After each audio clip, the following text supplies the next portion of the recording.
Sharon, what would your response be to someone from a dealership who said, "It's really difficult to attract and recruit great people in the automotive industry"?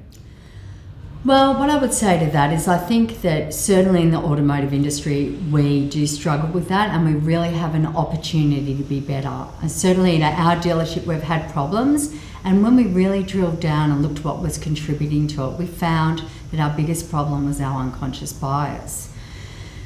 So what we did is we looked at various strategies, and we implemented a tool that takes the unconscious bias out of recruitment. So what we found is once we measured our candidates on their skill set opposed to what we were seeing on their resume, such as their gender, their nationality, or if they had worked in the automotive industry but instead really focused on what skills they had, we had a massive quality improvement of the candidates coming in, as well as actually increasing our diversity. What would your response be to someone from a dealership who said, "It seems near impossible to reduce employee turnover"? Well, at our dealership, we certainly had a massive issue with our turnover, but I'm pleased to say that we have put some really good strategies in place, and we have had a massive impact on reducing our turnover, so you can reduce it. What we did is we had to drill down on the data, which was really important, and to work out what was happening. And what we found that our unconscious bias was a major contributor to our turnover.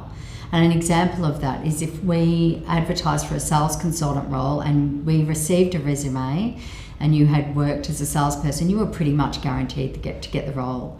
Now, we know that these people who we had employed in the past had jumped from dealership to dealership every 6 months.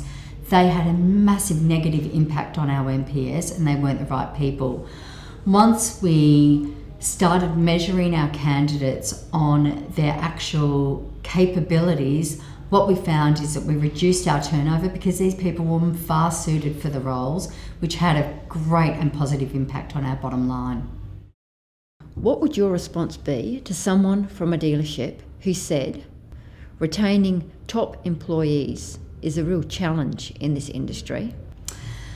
Look, I think that absolutely you can retain good employees, and we've put a lot of initiatives in our place, in our dealership, to make sure that that happens.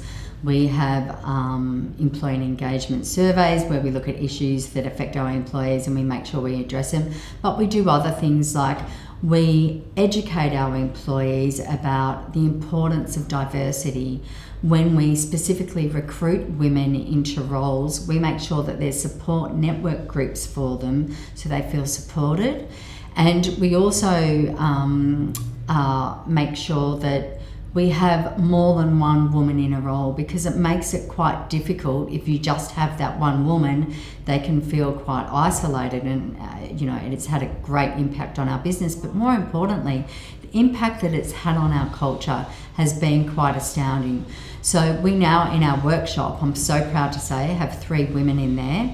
And what we've seen is the men change the way they behave. Bullying is such an issue in the industry and can really have a negative impact on the business, and by having more diversity can help to eliminate these issues. What would your response be to someone from a dealership who said, "I'd employ more women if I could, most just aren't interested in working in a dealership"? Gosh, I hear this one all the time, and I've certainly heard it when I started addressing the issue of a lack of diversity in our dealership. So what we did is, being a CFO, numbers and data is really important. We measured it, and what we found is that, for example, a sales consultant role, that over 47% of the applicants were female.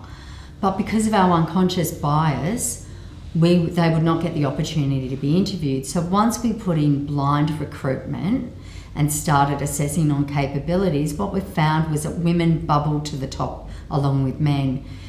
And the thing that surprised us out of all of this is that we have ended up with a much better quality candidate of both men and women, and it's made such a positive impact in our dealership.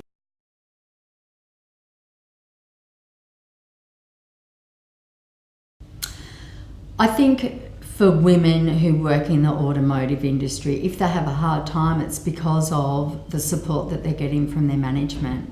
And I think it's a responsibility of dealerships to make sure that they are supported and they do fit in. If we look at our customers who are purchasing cars, we know that over 47% of every Toyota sold at Frankston and Cranbourne Toyota is purchased directly from a female. We also know that women, over 80% of women, influence those purchasing decisions. It is vital for the profitability of a dealership to make sure that we're meeting our customers' needs.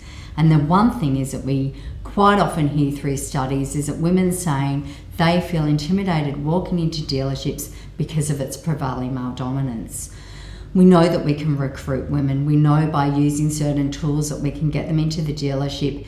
It's up to the management to make sure that they have support networks in place to support these women, but also that they're not just employing the token women. There needs to be at least 30 to 40% of your dealership being made up of women.